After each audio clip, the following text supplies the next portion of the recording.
Welcome to the Vox Pathfinder 15R Channel 2 Part 2.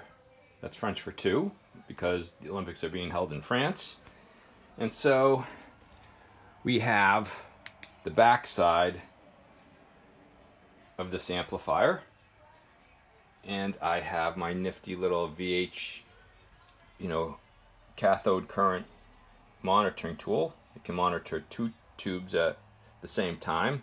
These great analog displays, and you also little ports to plug in your favorite digital multimeter. Now I went ahead and I went on my TV, this tube tester right over here, TV-7DU tube tester, and I documented the health of all these tubes. And we have an RCA vintage rectifier tube, and it scored a 60 out of 40 on one plate and a 62 out of 40 on the next. And then I got these two lovely vintage 6L6 GC tubes.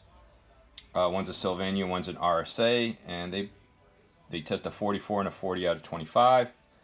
The first tube, V1, is a NOS RCA 7025 tube, and one side tested pretty good, 39 out of 32. The second side is questionable, although amp sounds fine in the normal channel, so I don't think it needs replacement unless it's noisy. V2, so we're going from right to left. V2 is a USA made 12AX7A. Didn't see the brand, but it's definitely USA made.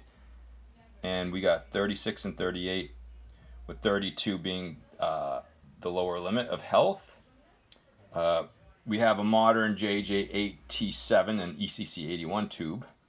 And look at those strengths, 81 out of 50, 80 out of 50. That's for, I believe, the reverb. Yeah, the reverb circuit, probably. Then tube number 4, this guy right here, is an actual vintage Mullard made in Great Britain, 12AX7. Test 47 and 46 out of 32, very well matched, very strong tube. Then we got a Jan Sylvania 12AX7WA. Holy crap. And it tests, again, strong, very well matched, 51 out of 32 and 49 out of 32. And then for the phase inverter tube, the last one before the power section, or is part of the power amp, is again an AT7, ECC81 type, just like Fender's always did, and it's perfectly matched at 78 on both sides out of 50. So I'm going to turn on the amplifier.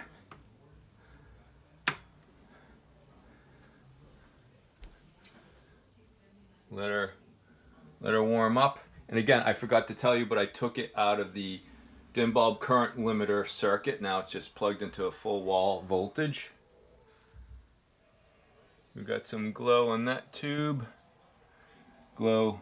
These are mismatched tubes. Like, one's an RCA, one's a Sylvania, but on paper they're not bad. And this has a balance pot, hopefully, which still works fine. And we got these tubes all glowing. So we'll take it out of standby, and we'll watch the whatchamacallits. So that's drawing about, what is it? What are these divisions? They 5, so there's 1, 2, 3, 4, 5. So that's what? So that's, each division is 4 milliamps. So that's saying 36 milliamps, and that's saying about 38. So 40 is like the upper end that you want to bias a 6L6 GC tube. And as this warms up, we'll just keep watching it. I saw a little jump. Again,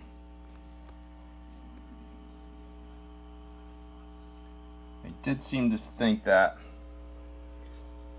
when I powered this amp, ooh, you got some blue glowing going on in this tube, which is always very cool to look at, in my opinion. This tube, I thought maybe developed blue glow before. So how is our biasing look like? So that's still saying 36. That's still saying like 38. I wonder if I can get a little bit of light and direct. So that's about 38.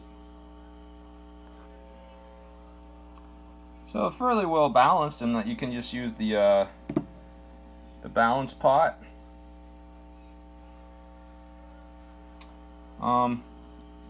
It's not showing any bias creep,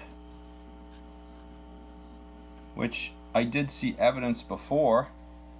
I saw it go up to 50 milliamps.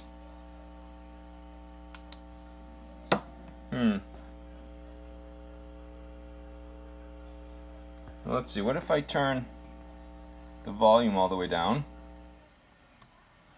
and I take the load out? Now if there's no signal, it should be pretty safe.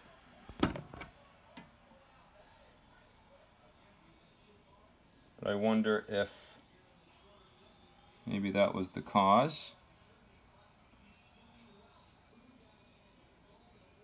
So there it's hitting, there it's still about 36, still about 38. I'll put the load back in, although there's no real signal. But yeah. Angle flashlights. Yeah, it's holding pretty steady. Yeah, look at that. So, oh, you see that little jump? I wonder what that means. And it's getting closer to 40. Anyways, we'll keep watch over that, and I'll report back if it holds out steady or if it jumps around or creeps up. So this is part 2. Come on. Focus. Focus, focus, focus. Why would it do that? Anyways. So this is part 2 of fixing this Bandmaster. But yeah, maybe I won't need to put a bias pot in this. Maybe just balancing these tubes will be fine. Who knows? We'll see. Thanks for tuning in, and I will put a little addendum to this video if those crunch do go up. Thanks for tuning in.